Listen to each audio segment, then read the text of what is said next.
You savage! Why would you do that? Who throws Legos? Who throws Legos at... Well, hello once again, everybody. Right now, some of my Lego collections are being hurled at my face by Joe the off-camera guy. I hate you. It's so nice. But anyways, I'm back with another episode of Romeo's Discussions. So today I'm going to be doing a small review on the premiere episode of Star Wars Rebels. The show has been, I guess, in the works ever since Disney purchased Lucasfilm. And my initial thoughts about it were, it's like, oh great, we're getting another series of Clone Wars type shows. But in truth, it's mainly just, you know, they keep in touch with that animation style, but they really kind of revamped it, and I'll go into that in a moment. My initial first impression was, it's a lot better than Clone Wars, I will say. Clone Wars got way too repetitive, and it was kind of way too catering to kids. And I know that's because George Lucas meddled with it way too much. But towards the later, like the last two seasons of Clone Wars were actually really good because, you know, they got into a more darker tone. This starts on that kind of darker, grittier tone. Also in the fact that the animation style is a little bit more perfected than it was when Clone Wars first started in 2008. The characters at this point, they are a little bit fresher than, you know, what we had with Anakin and Obi-Wan. The do-gooders, you know, they're always witty, bantery, but they're essentially good. These characters are a little bit more complex. Like within the first episode, I can't remember what the alien sidekick for Kanan is. He leaves the main character behind. He's like, sorry kid, you got captured, I'm leaving you. But you did good, if that's any consolation. That, like, granted, yes, it's a kid's show and I know that they're going to come back for him, but initially I was like, whoa, that just kind of got real. The guy went total space pirate on him, said, you're expendable, sorry. For the most part, I'll concentrate on the two main characters, and that's Ezra and Kanan. Ezra is supposedly our eyes and ears throughout the story. He's basically a younger version of Luke. A little bit more on the renegade side, has, you know, that devil-may-care attitude. You know, the first thing he does in the show is he robs, or he intercepts an Imperial package from these mercenaries. And I go, damn, that kid's got guts. More guts than Luke had in the first two movies he was in. You don't know too much about Ezra at this point. You just know that he doesn't have a family and that he's force sensitive. So, and I kind of like that. We don't get too much into their backstories within the first episode.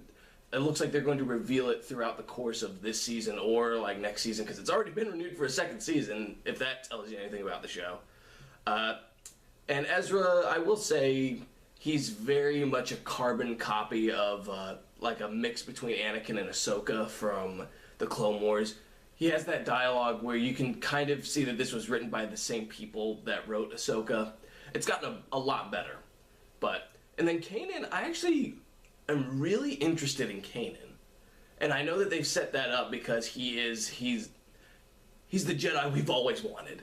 He is a cowboy renegade Jedi. You know, he carries a blaster on his hip, you know, shoots people. You know, he's more grittier. He doesn't mind throwing a punch to someone's face. And he takes charge.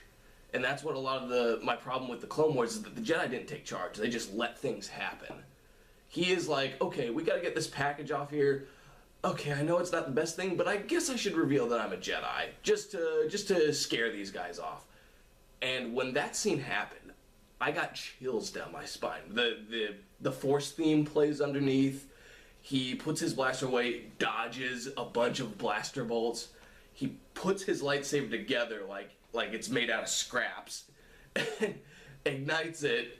You know, does a twirl, and it's like, yeah, I'm a Jedi, bitches. Get ready for this. And the Imperial troopers are like, oh. That was one of those moments where it's that scene that hooks you into the show. for the most part of the show, I was like, okay, this is good. It's giving us plenty of fan service. But when that scene happened, I was instantly hooked. I was like, I want to know more about Kanan. I need to know more about Kanan. And they've set that up. Like, Kanan and Ezra are the two interesting people of this show. I do have some problems with the show at this point. These are some small problems that also are carrying over from my dislike of the Clone Wars. And it's the animation style is, I still don't like this animation style. Granted, it is a lot more pristine and a lot more smoother than it was back in 2008 when the Clone Wars started. But it would have been so much easier if they had just stuck with a cartoon. Like, the cartoon style of, like, they are all designed like they're supposed to be cartoons. And they behave like cartoons. They move like cartoons, so why not just keep it to that Samurai Jack style of cartoon that you had back in 2003? I loved that. That was such a great style of cartoon animation. But I guess they can do a little bit more with the computer-generated animation because, they can do movements that cartoons can't. They can get more detail on the lightsaber. And I will say the lightsaber effect in this show looks way better than it did in the Clone Wars. My other main problem with this show is all the characters are not very diverse. They're all essentially the same. They're the renegades. They all have this, we put up a hard shell, but we're truly soft underneath. His first mate, alien, I don't know what he is.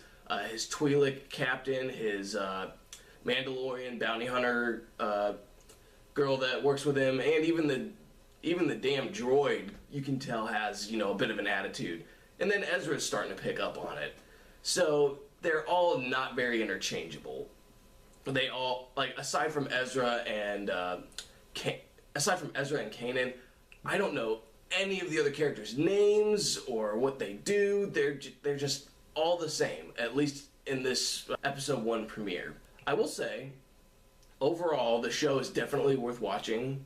Especially for the diehard Star Wars fans. There's a lot of throwbacks to the original trilogy and the prequel trilogy. There's a couple of theme songs in there. They have a holocron from the younger Obi-Wan Kenobi when he was in the temple on episode 3. But if you really want, a solid Star Wars show that's set between one of the most interesting time periods. The Clone Wars, yeah, we're done with that part. But the time period where they're hunting down the Jedi Knights is one of the coolest time periods ever. This is the show for you. It's also a good show for kids. And my overall rating for it right now is an 8.2. And I'm pretty sure it's going to get better, but as a starter, it had a few rough points. But it was a good solid start for this series. So those are my thoughts on Star Wars Rebels. I think they're coming out with an episode every Monday now. Let me know what you think in the comments below, and I will see you all out there.